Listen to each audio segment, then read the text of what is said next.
My fuck it moment, specifically lately, especially being on tour with like one of my best friends and who I consider like a mentor to me, which is Machine Gun Kelly. Like I'm not like y'all. I'm not like anyone else. I'm fucking me. That's it. Okay. And like I have no apologies to give about being myself. And I used to really be concerned about, not making people feel as if I'm being rude to them or anything like that.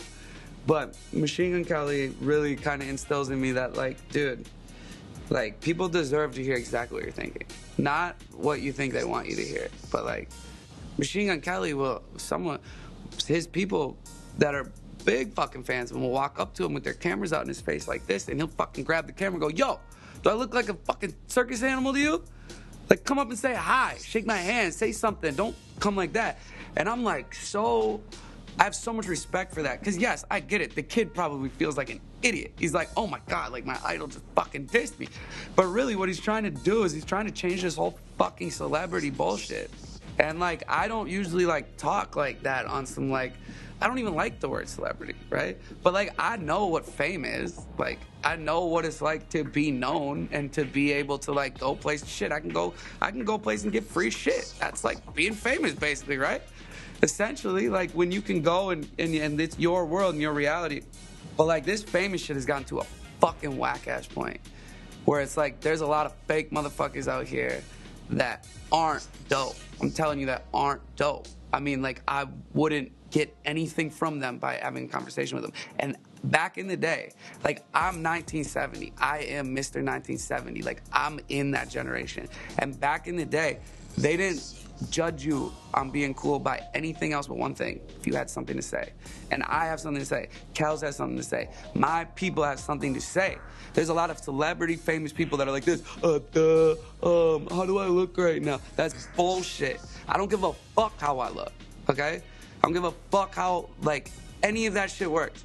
All I know is that, like, I have something to say. I can get down in any conversation. Walk me into any room. I've had conversations with goddamn Stephen Hawking and shit, okay? Literally, I'm not kidding. I've had conversations with bona fide geniuses I could keep up. And then I've had conversations with homeless people that taught me everything I need to know about the world. I was homeless for a year, right? Like, living in Long Beach. All I did was talk to homeless people in Long Beach for a whole year, hearing the greatest stories. And sometimes the top of the world can only be seen at the bottom of the sea. And that's what it's about. I was raised by my mom and my sister, who are the sweetest ladies in the world, but definitely can't handle a guy like me. So I was, like, getting in a lot of trouble in that standpoint. Now, I was a C average student. That's all my mom told me. She said, I don't care. I know you're not, like, this school kind of person, but you have to get a C average for me to be proud of you. So I got a C average. I wasn't doing it like that. And my mom was finally, like, in my senior year, she's like, yo, I can't take this anymore. Like, because she's, like, doesn't know how to, like, because you can't really punish a person like me, right? Because if you put me in my room, I'm just going to sit there and have a blast. Like, I'm a cat and a dog. Cat can entertain himself. Dog needs entertainment. I'm both. So I can do it all. But my mom was like, yo, I can't get through to you right now. Senior year, I'm sending you out to your father's house in Long Beach. Okay, great idea, Mom. Guess who my fucking dad's neighbor is? The original drummer of Sublime, okay? Like, so I'm out there, and the first day that I'm in Long Beach, I wander next door into the neighbor's house, and he's like, oh, come here, let me teach you how to trim weed. So here we go, Mom. Thank you for sending me out to my weed trimming internship at my father's house. Wonderful. So my dad, at this time, he's gotten a little better. He's still drinking. Dad, if you're out there, stop fucking drinking. I'm watching you. At that time, though, raging alcoholic. Would be wasted by noon. Literally at noon. Wasted. And not in, like, a bad way, but in a way that, like, he's not being, like, a father figure. He's just like, we're partying together. So this is my senior year of high school. And so I decided, like, I was like, fuck it. I was like, I'm not gonna just sit here and, like, be in California and not really go and experience this shit. Because, like, this was me now living in California, essentially. So I just told my dad, fuck off, and ran away. And just, like, lived in Long Beach for a solid, like, 6 months, just, like, out by the Queen Mary, if you've ever been in Long Beach, right in front of the Queen Mary on that beach right there, there's this stair set, man. It's like a famous stair set in skate videos, so that's why I loved it. I used to be a badass skateboarder. And so I lived on the stairs for 6 months, dude, and I was literally just like, I had nothing in my pocket. I had nothing in my name, so it was like, you don't care. It's not like you're afraid. I mean, you're really not. I mean, the only thing that can happen is you get beat up, right? So it's like, that would suck, but it's not like I'm getting robbed and shit like that. So I had nothing in my name, nothing at all, and I would go and I would sit there and I would just have conversations all night with, like, homeless people that would just tell me, like, I mean, that probably put a lot of poetry into me, you know? Because there's more truth than poetry in the fact that the people that have the most to say have a voice that's almost hidden from you. And I had to go and find that voice, and like, it's probably still in me. There's a lot of that shit in me. I mean, I jumped trains. Back in the day when I was a little kid, I used to jump trains, and I spent like another year of my life being a train jumper, train hopper, drinking wine with the winos, real shit. Like, I'm talking like Woody Guthrie shit, bro. Like, I'm an old soul, man. I'm an old soul. I've been doing this weird lifestyle that I lived for as long as I can remember.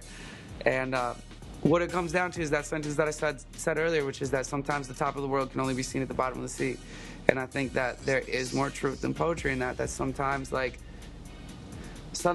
yo, a plain and simple fact is so many people want $1 million.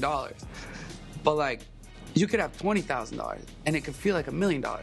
Because the second that you're comfortable and you get to do whatever you want, that's when life opens up to you. And so, like, there's this whole weird way about looking at, like, things like you don't have enough, when as soon as you get more, it fucks everything up. So it's like, you gotta be able to see the beauty in having absolutely nothing. You have to see it. You have to see how beautiful it is to have absolutely nothing. Because it fucking is. It really is. And then when you get everything, it feels like nothing. So it's amazing. It's just a life living of like, yo, my favorite shirt is my skin, right? I don't need no clothes. I don't need nothing. My favorite shirt is right here. I'm wearing it all the time. I'm me. Like, I've understood this little pocket in living life that, you know, it can be completely enjoyable. It's literally just, if you wake up, you have a reason to celebrate, and you should celebrate your life. My whole thing about life, why I say, like, I don't know if you follow me on any of the social media stuff, but I say movie after, like, everything, like every Snapchat, Instagram, shit like that. I say movie, because I feel as if there's someone watching this down here, what we're doing, like a TV. They're sitting there and they're flipping through the channels, and every single channel is your life, your life, your life, your life, my life. That's the different channels, right? And when he flips to my channel, or she, or thing flips to my channel, I want to make sure that they stay on that channel and go, oh yeah, this dude's loving life, okay? And I'm going to give him whatever he wants, so the next time I come to his channel, I see another awesome movie. And then you can keep flipping, but whatever's up there needs to always see me enjoying myself, loving to be here, absolutely eating up this experience of being alive. And so that's what I base my whole thing on. Every single day. If I wake up, I have a reason to celebrate. It's the best day of my life right now, today. I've never had a better one. It's right now. It's all about right now. And everything I do from here on out for the rest of the day, I know if someone flips on my channel, they're gonna be entertained. They're gonna love it. And so a key to success is to think like that, is to think as if your life is very, very important and very entertaining. Don't sit in your bed and cry about shit. Get the fuck up and dance, man. Like, enjoy yourself. Entertain whatever's going on up there watching us. Something's going on. I'm not at all talking about religion. I'm specifically talking about self-religion, self-faith. Belief that there is something going on and you're never gonna get the answer, okay? You're just not. So you might as well find your own answer and turn it into something that makes you enjoy your life.